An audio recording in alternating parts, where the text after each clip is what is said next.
preparing to enter the apprenticeship program, with an eligible starting age for an apprentice of not less than 16 years. 4. In the case of a program that chooses to issue an interim credential, the program that clearly identifies each interim credential. B. Only issues an interim credential for recognized components of an apprenticeable occupation and demonstrates how each interim credential specifically links to the knowledge, skills, and abilities associated with such components, and C. Establishes the process for assessing an individual apprentice's demonstration of competency and measurable skill gains associated with the particular interim credential. SEED Pre-Apprenticeship Program Standards.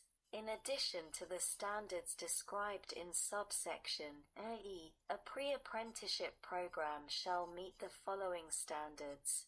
1. The program is designed to assist individuals who do not meet minimum qualifications for an apprenticeship program as described in subsection B, and prepare them to enter and succeed in such an apprenticeship programs, including by providing the skills and competency attainment needed to enter the apprenticeship program.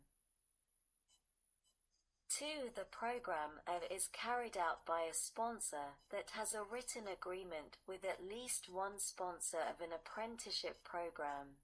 B. Demonstrates the existence of an active advisory partnership with an industry or sector partnership to inform the training and education services necessary for a pre-apprenticeship program. C. Demonstrates evidence of sufficient demand in an apprenticeship program at the completion of a pre-apprenticeship program to support a transition from a pre-apprenticeship to an apprenticeship, and D. Demonstrates partnerships with qualified intermediaries, community-based organizations, labor organizations, or joint labor management organizations.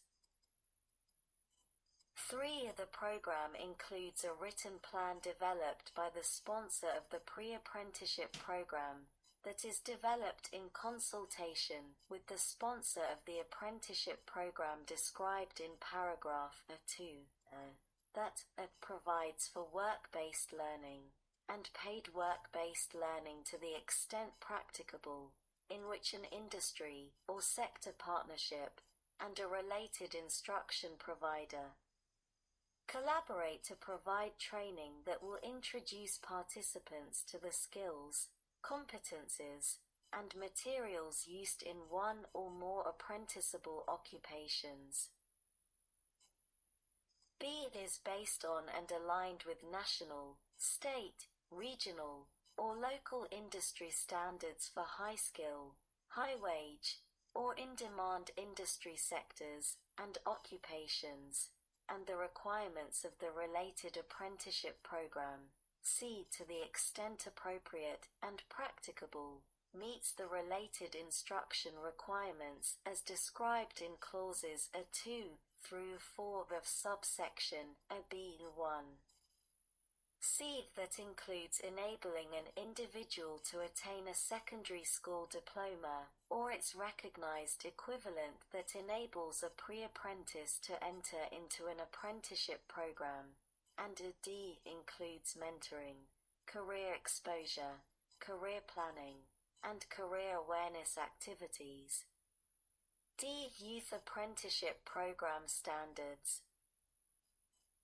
In addition to the standards described in subsection E, a youth apprenticeship program shall meet the following standards. 1. The program is designed for youth apprentices who at the start of the program are enrolled in high school. 2. The program includes each of the following core elements. The employment and training to be received by each youth apprentice participating in the program, including either an outline of the work processes or the plan in which the youth apprentice will receive supervised work experience and on-the-job training or in an experimental setting. 2. The allocation of the approximate amount of time that will be spent in each major work process by the youth apprentice. 3. The description of the mentoring that will be provided to the youth apprentice. And 4. The description or timeline explaining the periodic reviews and evaluations of the youth apprentice's performance on the job and in related instruction. B. The process for maintaining appropriate progress records, including the reviews and evaluations described in subparagraph 4. C. The related classroom-based instruction, which may be fulfilled through dual or concurrent enrollment, and ideas, to the extent practicable, aligned with high school diploma requirements and career clusters. And 2. Meets the additional requirements as described in subsection B1c. D. The progressively increasing, clearly defined schedule of wages to be paid to the youth apprentice. E. The term of the youth apprenticeship program, as described in subsection B1e. F. For a competency-based or hybrid youth apprenticeship program, the methods used to measure skill acquisition for a youth apprentice, including ongoing assessment against established skill and competency standards as described in subsection B1f. G. Prepares the youth apprentice for placement in further education, employment, or an apprenticeship program. 3. The program equally grants advanced standing or credit to all individuals applying for the youth apprenticeship with demonstrated competency or acquired experience, training, or skills. 4. In the case of a youth apprenticeship program that chooses to issue an interim credential, the program meets the requirements of subsection B4. E. General requirements.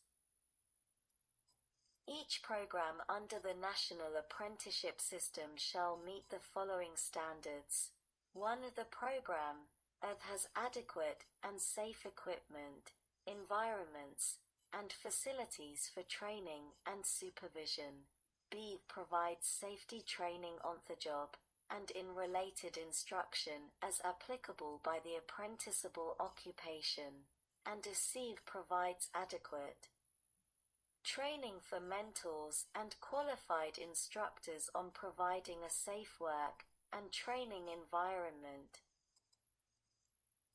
2. The program records and maintains all records concerning the program as may be required by the Secretary, the registration agency of the program, or any other applicable law, including records required under Title 38, United States Code, in order for veterans and other individuals eligible for educational assistance under such title to use such assistance for enrollment in the program. 3. The program provides that all individuals with an equal opportunity to participate in the program as described in subparagraphs B and C of Section 111B7 and B materials that conform with accessibility standards under Section 508 of the Rehabilitation Act of 1973, 29 U.C.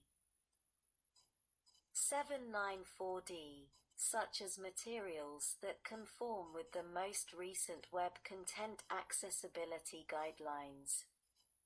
4. The program awards a certificate of completion in recognition of successful completion of the program, evidenced by an appropriate certificate issued by the registration agency, and in the case of apprenticeships and youth apprenticeships, prepares a program participant to obtain a recognized post-secondary credential. 5. The program provides that an individual who is to become a program participant under the program enters into a written apprenticeship agreement described in Section 123 with the sponsor of the program.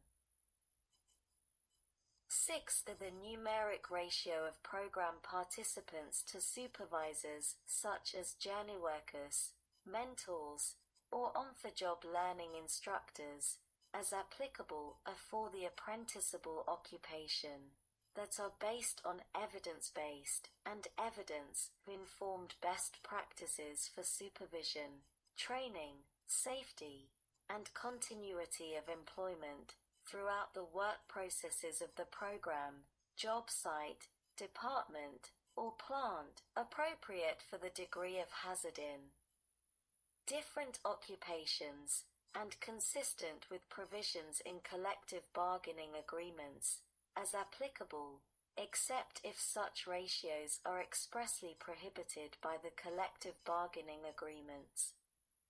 Sec. 123. Apprenticeship agreements. A. In general,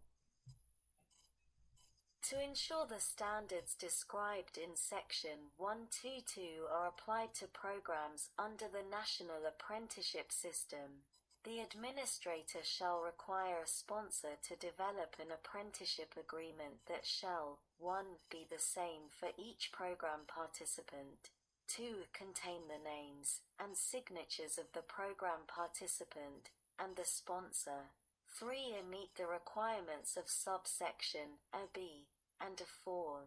Be submitted to the registration agency in accordance with Section 124 by the program sponsor.